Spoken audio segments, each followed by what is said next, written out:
So today's video is going to be about Manic Panic in the color Pretty Flamingo. I have my swatches labeled 1 through 12. That is not synonymous with hair levels. Basically, we'll be doing close-ups and pictures near the end of the video, so all the numbers are just to help us keep track of each swatch. Number 1 is green. Green and red are across from each other on the color wheel. This is a pink dye, so I wanted to see if anything would happen. 2 is a gray. 3 is a natural red. 4 is black. From 4 to 11, we have a range that goes to platinum blonde. And then number 12 is like a toned version of number 11. Also, something kind of important to note, these swatches are human hair, but the only one that is virgin hair is going to be the number 4 black swatch. The rest are not virgin hair, which means they've been treated previously. So I'll be taking the dye directly from the container and I'll be putting it at the top of each swatch. Some people do like to dilute their dyes, so I'll be doing a diluted version at the bottom of each swatch. Please keep in mind, everyone's hair is different, which means everyone's hair will take dye differently, which means your hair may not turn out like my swatches do. Always try to do as much research as possible and do things like swatch test as well.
For the diluted section, we're going to be doing equal parts. So that means 1 part of dye to 1 part of diluter. For diluter, I always just use a plain white conditioner. And if you're not aware of what diluter is, the simple answer is that it just is something that lightens the color of the dye. And like I said, I just use conditioner to make it easier.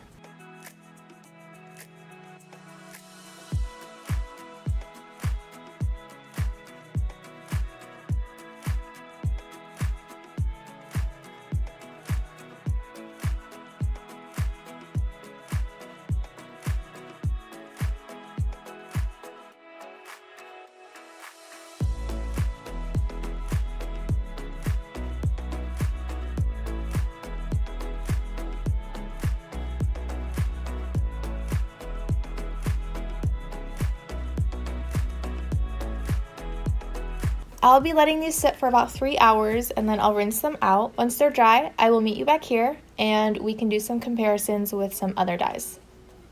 At least on my swatches, this dye turned out to be pretty pigmented for how light and neon this dye is.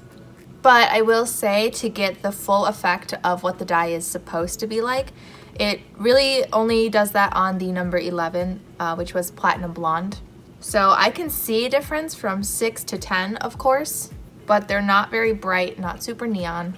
And I mean, I personally do think these look pretty, but they're not, number 11. And I will also say, I really only think that number 6 and 7 took the dye is because they are color treated beforehand. They are not virgin hair. Usually virgin hair doesn't take dye as well as chemically treated hair does. This is also one of those colors that kind of changes depending on the light that you're in, but I would say that it's a pink that leans very orange. So number 1 was the green swatch. On the direct dye portion, it did cover it pretty well. To me, it almost looks like a bright version of a natural red. I know that sounds really weird, but has a natural look, but also doesn't. Number 2 was gray, and that one definitely took the dye, but again, it's just not quite as neon, and it actually doesn't look as orange as these swatches do. And then number 3 was the natural red. I personally really like seeing colors like this on top of natural reds because they still hold that natural red look, but probably in like sunlight, you can see the streaks of bright pink come out too. And then like I said, I do see a difference. I actually even see a slight difference on number 5 for the direct dye portion. These still look brown, but it's just like a change in undertone. And then similarly to number 2, number 12 was the toned swatch. And to me, that one looks a little bit more pink, but not quite as pink as number 2, just in comparison to like the number 11 and 10. So for our first comparison today, I wanted to compare this to Electric Paradise from Arctic Fox. This is comparable to number 12, number 11, number 10, and number 9.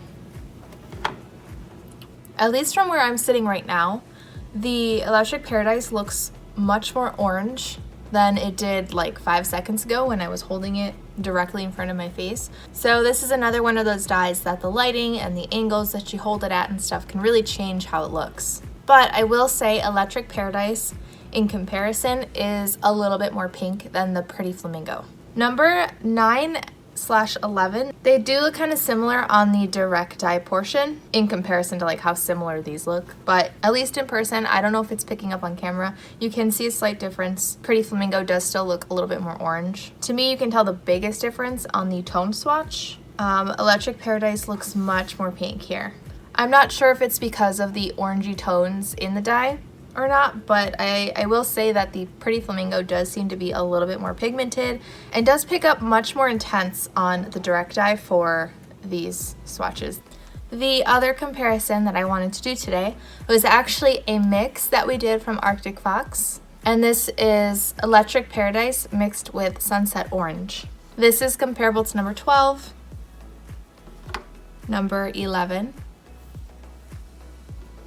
number 10, and number 9.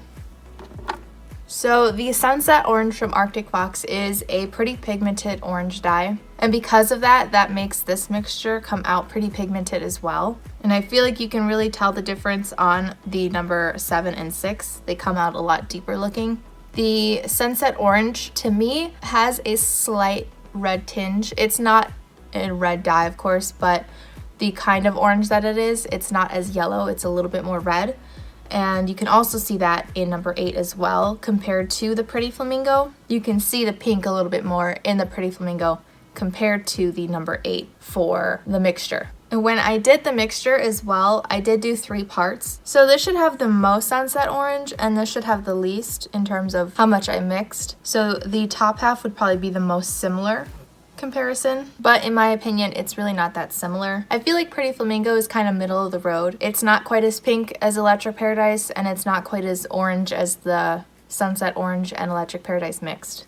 Right in between. So now that we're done with comparisons, I'd like to get into some close-ups, or in other words, a before and after.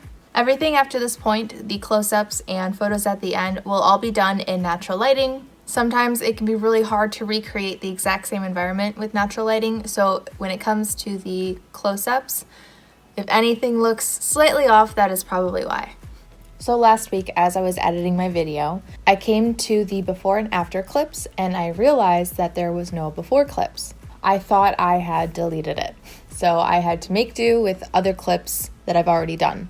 I'm now editing this video, and I realized that last week's before was actually in the wrong folder the whole time, and the actual clip that I'm missing is this week's video.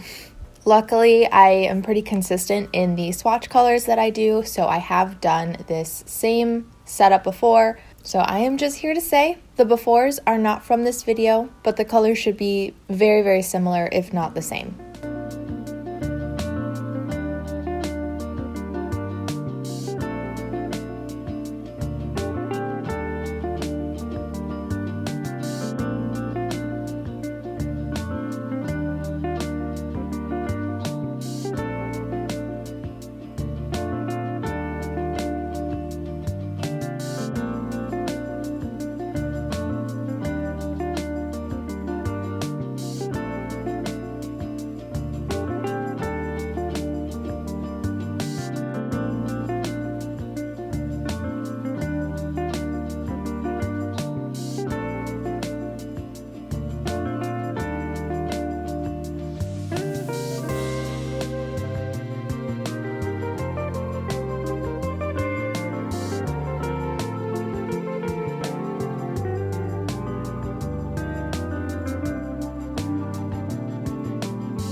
I hope this video helped. If you have a request, I do have a link below to a Google form you can fill out. Just remember, I only do dyes that do not test on animals. I did try to take a picture of this under UV light. For some reason, my camera really just was not picking it up. I will say it didn't shine quite as much as some of the other UV dyes I've done, like Electric Paradise, but it does still have a reaction. It is still glowing, just not super duper bright and intense. Thank you so much to my patrons, and thank you for watching, and I hope to see you in my next video.